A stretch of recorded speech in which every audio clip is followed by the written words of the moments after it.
Welcome back to the latest edition of the Woke Bros. Of course, I'm your co-host, Big Wos, aka Wosny Lambre, joined as always by my partner on the west side of Los Angeles.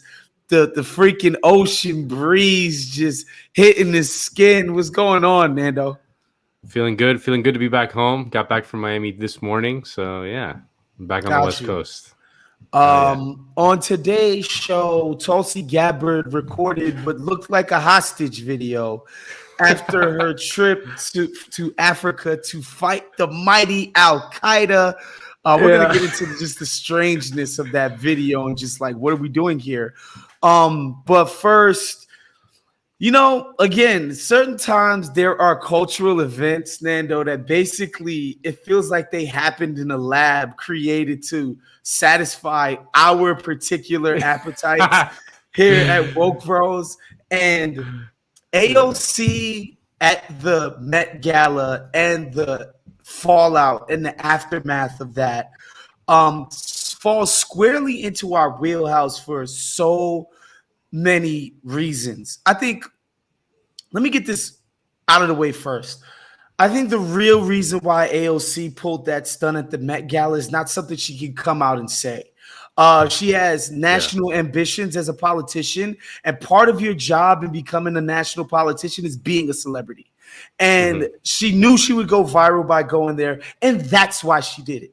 It wasn't some altruistic whatever. No. It's part of her mission and her ambition of becoming a national politician. And so that's what she did it for. Now, on the back end, when she's getting crushed for it, she has to come out with this bullshit identity politics, culture war nonsense, gobbledygook. But if we're being honest, Nando, the reason why she did it is because that's what you got to do. Like, you got to go do the Democratic National Convention as Barack Obama and give a crazy-ass speech and make yourself a fucking household name, right? You got to do this kind of stuff all the time when you have national ambitions. But, it's not going to look pretty. It's not. It's going to be clumsy sometimes, and I think that's what we saw at the Met Gala.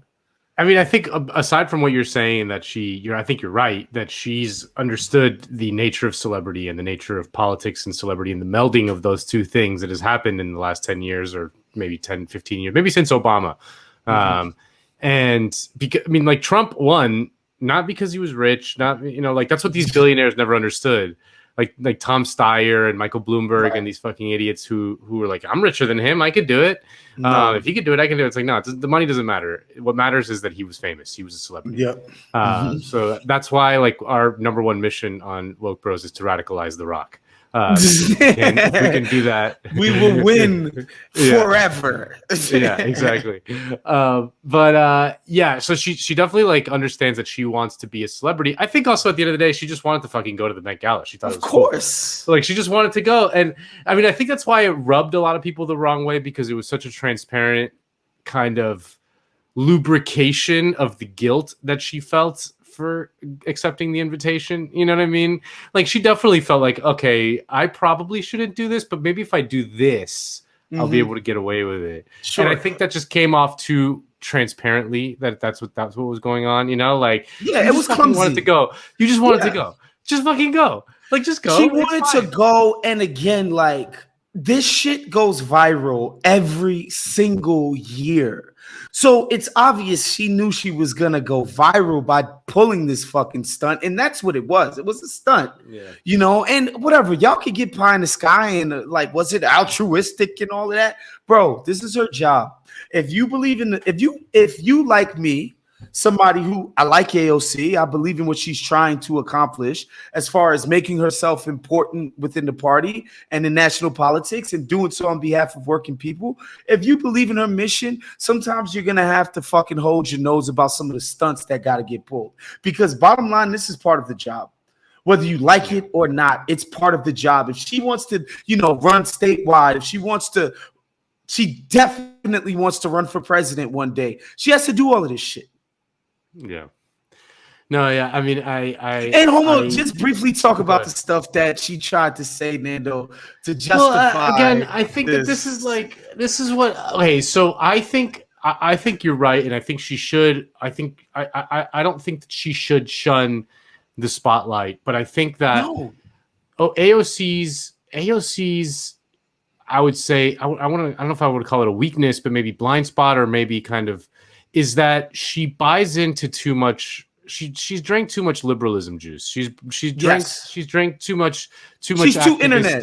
She's too internet. She's too internet. Too activisty, like activisty kind of liberal shit. You know, instead of just being more true to yourself in a way. Because like, okay, so she wants to go to the Met Gala, so she got invited and she wants to go. So she's like, okay, now I have to like do all this other shit to kind of maintain a certain activisty, progressive street cred. And so she's like, well, the dress is done by a black immigrant woman of color, you know, and that's the designer of the dress.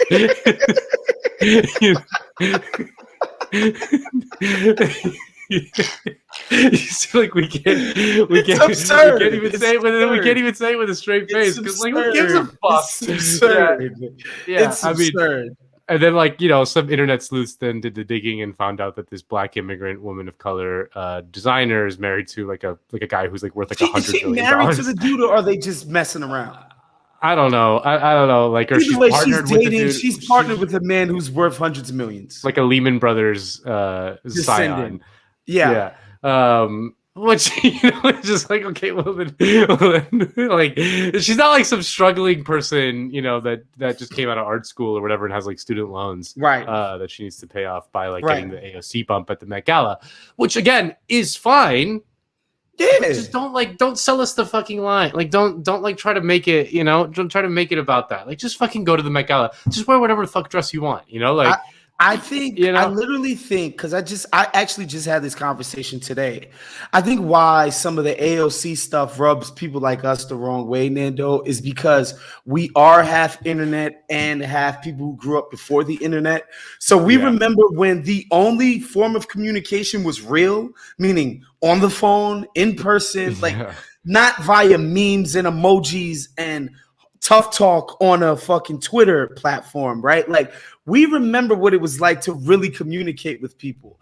But to the internet generation, AOC is speaking their language and they eat that shit up. And I think we cringe at it because we're older. We're just like, this is weird, bro. Like, just be a normal person. Like, you went to the Met Gala. Who gives a fuck? Like, you don't got to defend this shit. And, you know, because there are these like leftists who are like, oh, she's hobnobbing with the fucking consent manufacturers and blah, blah, blah. This is like, yo, guys, like, just chill, bro. Like, it's her job to be a celebrity. Let her do her job. You feel me? So, you know, and the thing is, I think that she's a New York politician, so that's the thing is like AOC. There was a straightforward kind of explanation for AOC to attend the Met Gala and get in that the Met is a public institution, a great cultural institution. Like it is like, and it is great that it's a public. Love the Met. You know, it's a public thing. It's owned by the people essentially. Like it's owned by the state. And as a politician from New York, there is an appropriateness for to attend the annual ball for the big public cultural institution, which is known all over the world. Obviously, the Met Gala in recent years has become this like comically elite thing where like every single celebrity, it's become like one of the events on the social calendar, like Burning Man or Aspen Ideas Fest or Davos. Right. Like if you don't go, if you're not invited to this, you're kind of not shit. You're not shit. You kind of if you're not at Art Basel, it's like, hey, I'll catch you at Art Basel in Miami. Oh, maybe I'll catch you at Coachella, and then I'll catch you at the Met Gala or whatever. You know, it's like one of those events.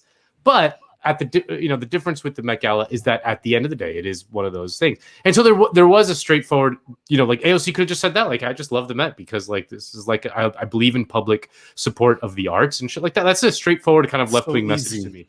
But like. Yeah, it was just a little cringe. She has a little cringe, bro. And look, she does like she leans into the identity shit. Dude, too much. I wish she could. Yeah, she could just chill out on it. Like she definitely does care about working class people, and she pushes that message. Don't get it twisted. She goes hard in pushing the message, which is why people like us have respect for her and love her. But if I do have a critique, it's the freaking just Latin single mom, blah blah blah, this, that, and the third. Like, yo, we get it, fam. Like, she's a non-white person. Like, you know, Nicki Minaj just put out a tweet, right? We all saw the testicle thing. Her cousin's friend got swollen a dick from fucking, you know, the vax and all of that. And Tucker Carlson defended Nicki Minaj like on his show, and she retweeted and put a bullseye. People like, you know, he's a white supremacist, right? It's like internet. Understand real life for 1 second. Yeah. When somebody on a public platform that's that big is defending somebody who spent the previous day being mercilessly attacked, yeah, they're gonna fucking repost it. Like, that's how human beings work. Like, internet, your internet, dumb internet brain, liberalism brain. You can't fathom that Nicki Minaj would post a TV star defending her. You don't, like, that's not how people operate, my boy. You know, well, the funniest thing is that the other side of that coin is Joy-Ann Reid, you know, who's been going after Nicki Minaj, and now so Nicki Minaj has done some research and is like, you know, Joy-Ann Reid has some homophobic blog posts that she erased and then claimed were like fake, and this was like not fake at all. And like, you know what I mean? Like, she, it's the perfect. We got receipts. Culture war thing. Yeah, stupid. It's stupid, and AOC does do a little bit too much with the culture war. Like, she's pushing the January 6th is the worst event in American history. It's worse than the Iraq War. Like, you know, like she gets a little ahead of her skis in that way sometimes. But, you know, man, I don't get why people get so worked up about this stuff. Well, people get worked about. One of the reasons why people get worked up about this stuff is because politics has been so removed from the equation, in that you know, sort of like, you know, and so what has been transplanted into politics is culture, because all the big political questions are settled and we have no say over them. We can't do shit about it, right? Yeah, you can't do shit about it. Like, at the end, like, yeah, we might get this nice little reconciliation package, you know, or whatever, but like, you know, we're not like meaningfully transforming the system. So all we can do is fucking post and get angry online. I mean, that's the only thing we can do. So that's what's really going on there. So there's I mean, again, so I don't know, like I thought it was a little cringe. It was cringe. Yeah. Not even a little. It's cringe. It was corny. I thought it was super corny, and I thought Liz Brunig had like the right kind of left-wing critique of it. Is that she goes, I'm sorry, I can't help myself here. I'm a creature of principle. Met Gala is cringe as fuck for the same reason Obama birthday party was. Can rich people party elsewhere or privately or with some semblance of shame until ICUs are seeing patients at a pre-pandemic rate? You know, and like, we talk shit about the Obama birthday party, you know, like that it was like, you know, kind of inappropriate, and you know, people are fucking dying of COVID at rates as high as they ever have been in America these days, and like, yet, you know, in the elite circles, like, COVID has been kind of just stamped, like, it's just out of the picture, and everyone else has to pick up the pieces. So there is an element of that, but at the end of the day, like, who fucking cares? But, like, you know, like, let her do the thing. I mean, and to AOC's credit, today she introduced a bill in the legislature to extend the unemployment insurance, you know, which is like, it's good. That stuff. matters. That matters. Yeah. That matters. As much energy as y'all put into her fucking showing up to a party that was $30,000 a plate or something ridiculous like that. Like, bro, she's doing the work of the people, man. Like, I'm sorry. Like, look, if she starts going Barry on us and, you know, courting Goldman Sachs the worry. And Wall Street, that is the worry. Because that's the worry, that because the allure of that world is so great, and Barry fucking loved it. He loved it. Because he did, and we talked about it. He did do the grassroots stuff, but he was like, "Yo, Wall Street, it was nice. Come on, you know, the water's warm, guys. Get in." Forrest Flacco Miller posted something, and he posted in response to this.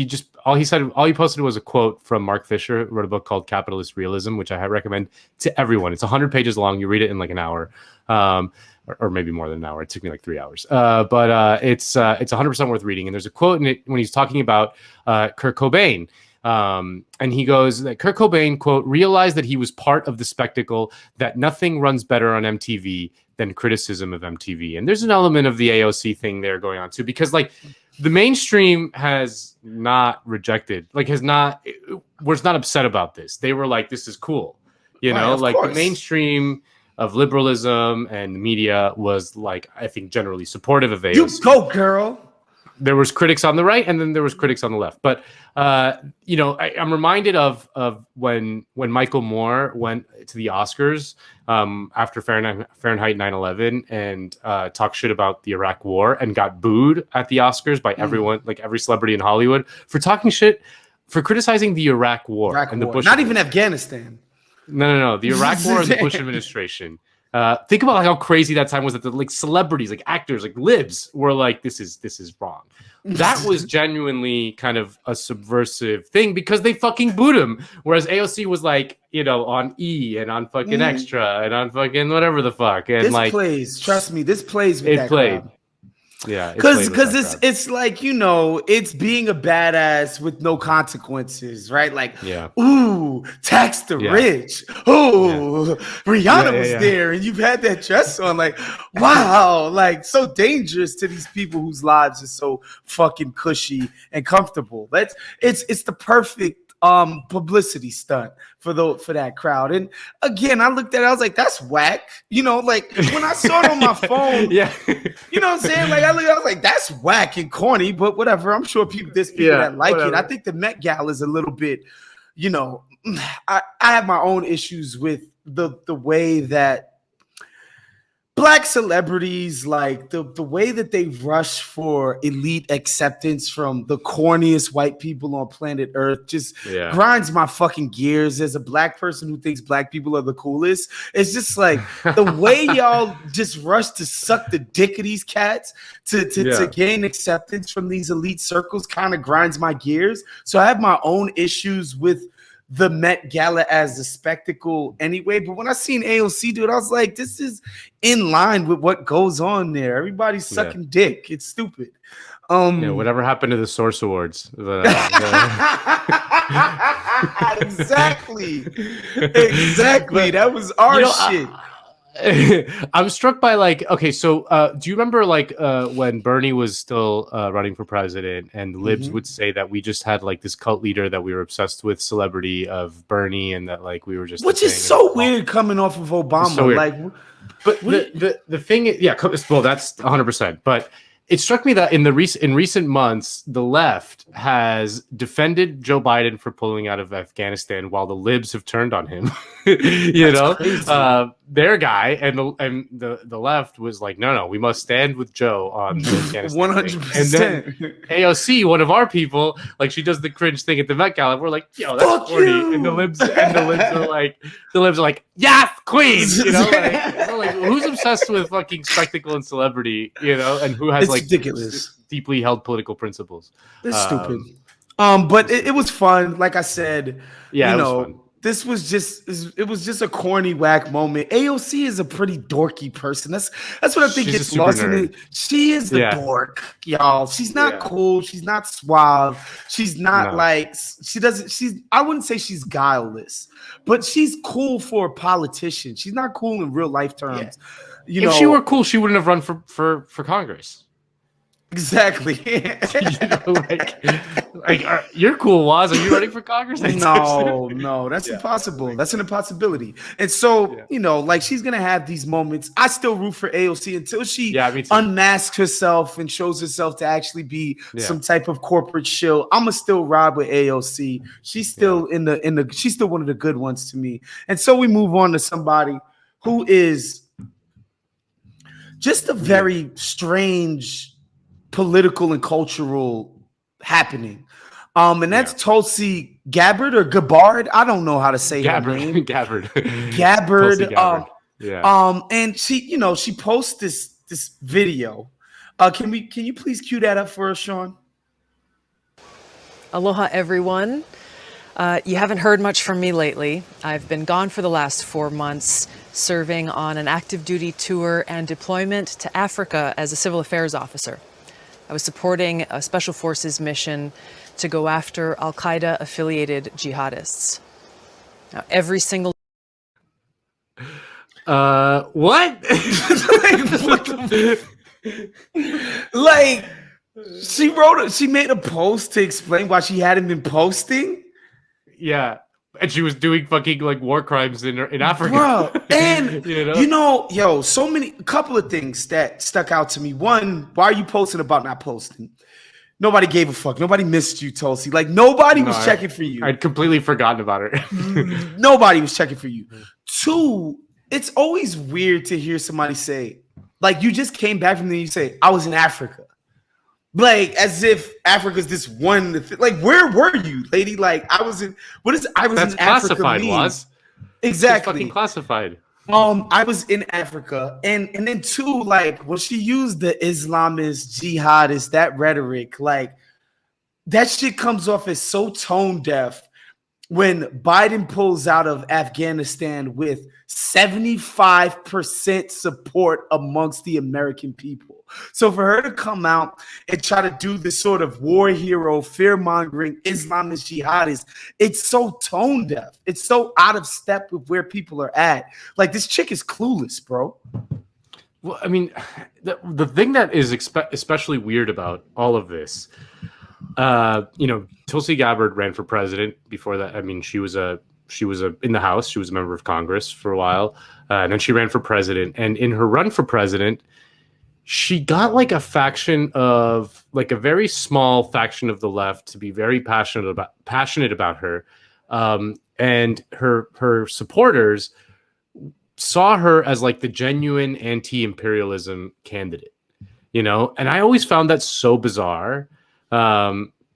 Not for any particular reason other than she just didn't strike me as a person who had very sincere anti-imperial beliefs. It's certainly not more than like someone like Bernie who, spent his whole life, who was fucking like, defending the Sandinistas against the, Reagan administration in the 1980s. And, again, like just more genuinely held and long-term political commitments to anti-imperialism. And like Tulsi, for whatever reason, got this like kind of weird support on anti-imperialism, and then to see her now basically going on a fucking special forces mission in God knows where in fucking Africa to like go after Al-Qaeda affiliated jihadists.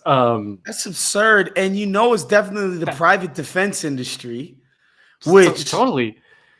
I mean, it was like, do you remember when what the fuck? Dude? Like, do you remember when that troop was killed in Niger? The special forces guy was killed in Niger, and Trump then made fun of his dead widow.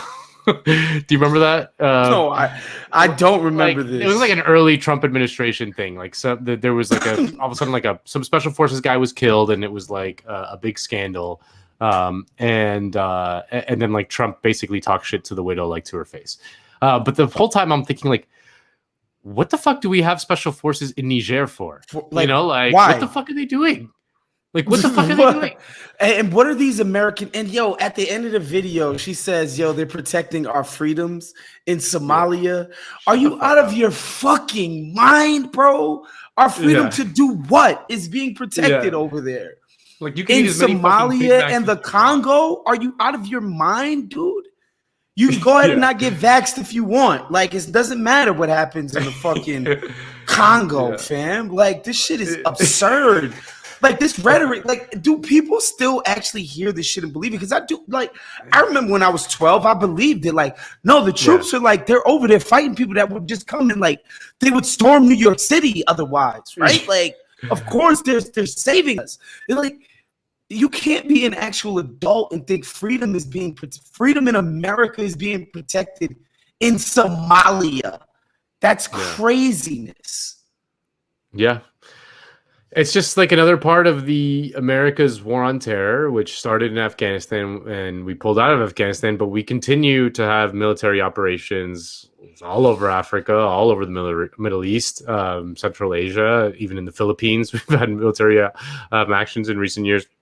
Like, we just fight these secret wars that we don't know about, or we barely know about. Even if you're trying to like really pay attention, it's hard to figure out where the fuck they are. And certainly we have no idea why we're doing it. They claim it's for to fight terrorists or whatever, but like, they don't even really believe that some fucking group of guys in the back of a pickup truck in fucking Mali can do any, you know. Stop it. Even the most scared cornfield people in Iowa who like legitimately thought after 9/11 that the Muslims might come and kill them in their beds. To Des Moines. Des Moines, right? Like in Lincoln, Nebraska, right? Like they even they've decided like, bro, it's cap. It's bullshit. Like this, come on. Nothing's actually gonna happen to us from some damn Muslims. So it's just weird that she's going with this as like a selling point. Like, yo, y'all should fuck with me because I'm doing this type of shit.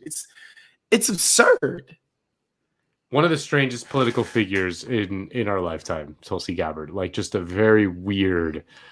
Everything about her is just very strange. It just doesn't make any sense. And now she's out. Hold on, and the aloha to start the video. No, she's from Hawaii. Oh, okay. I'm still just like, okay, we're speaking Hawaiian just for the fuck of it. Like, bro, y'all gotta watch this video. It's so weird. It's so weird.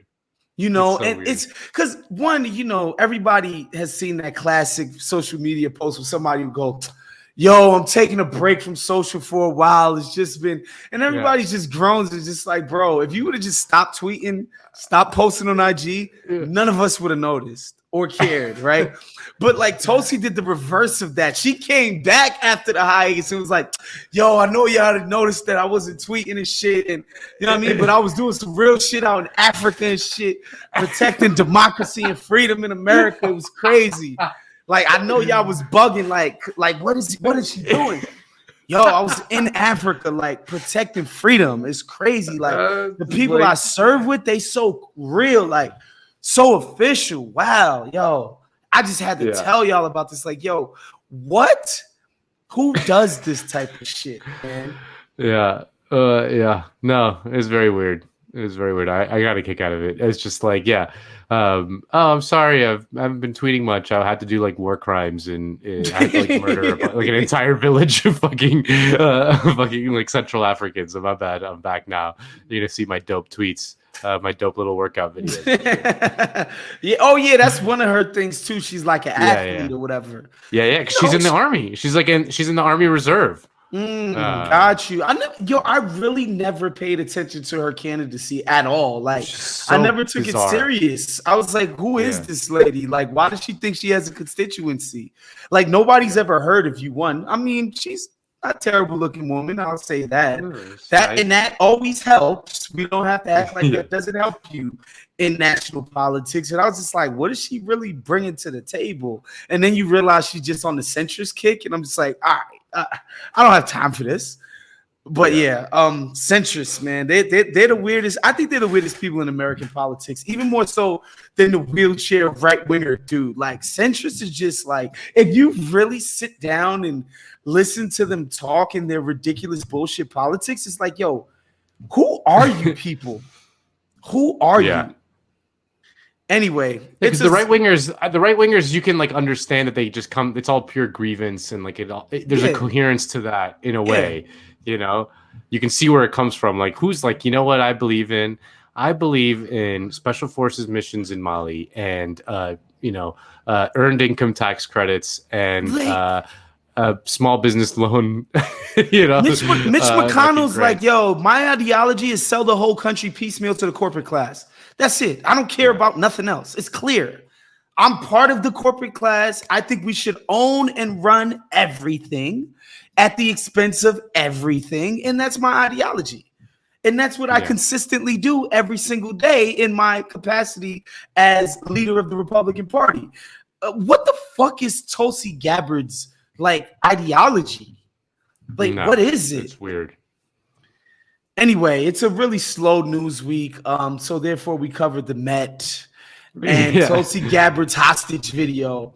Yeah, thank you guys for checking us out. Yeah, go ahead, Nando. You said I was just gonna say, like, it took us a lot of self-control not to go deep on the Nicki Minaj thing. Nicki Minaj, that I just had to leave alone because I literally can't with Nicki Minaj. But thank you everybody for listening. We appreciate you guys. Become a Patreon at countthedings.com/page or patreon.com/countthedings. Check out all the Count the Dings offerings. We'll see you guys next week. We're out of here. Peace. Later.